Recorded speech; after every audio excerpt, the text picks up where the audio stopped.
Breaking news చూస్తున్నాం. నల్లగొండ జిల్లా కేంద్రంలో బీఆర్ఎస్ రైతు మహాధర్నాకు హైకోర్టు అనుమతి ఇచ్చింది. ఈ నెల 28న నల్లగొండ క్లాక్ టవర్ సెంటర్లో రైతు ధర్నా నిర్వహించుకునేందుకు బీఆర్ఎస్ పార్టీకి కోర్టు గ్రీన్ సిగ్నల్ ఇచ్చింది. ఉదయం 11 గంటల నుంచి మధ్యాహ్నం 2 గంటల వరకు రైతు ధర్నా నిర్వహించేందుకు కోర్టు అనుమతి ఇచ్చింది. ఈ బీఆర్ఎస్ రైతు మహాధర్నాకు పార్టీ వర్కింగ్ ప్రెసిడెంట్ కేటీఆర్ తో పాటు మాజీ మంత్రి ఎమ్మెల్యే జగదీష్ రెడ్డి పలువురు నాయకులు హాజరు కానున్నారు.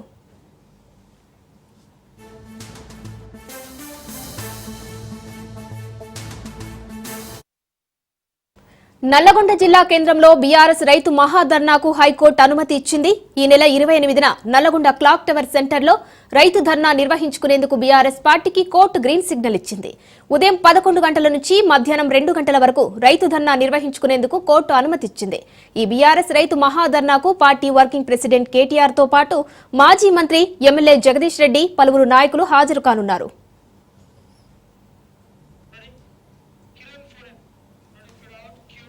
రైట్, ఇదే అంశానికి సంబంధించి మరిన్ని డీటెయిల్స్ మా ప్రతినిధి కిరణ్ ఫోన్ లైన్ లో అందిస్తారు. కిరణ్, నల్గొండ జిల్లాలో బీఆర్ఎస్ నాయకులు తలపెట్టిన రైతు మహాధర్నాకు కోర్టు అనుమతి ఇచ్చింది. సో దీనిపై డీటెయిల్స్ ఏంటి? ఉమా, ఏదైతే గత 2-3 రోజులుగా నల్గొండ ఉమ్మడి జిల్లాలో జరుగుతున్నటువంటి బీఆర్ఎస్ కాంగ్రెస్ మధ్య వర్గపోరు ఏదైతే జరుగుతుందో కేటీఆర్ సభతోటి ఒక స్టార్ట్ అయిందని చెప్పవచ్చు.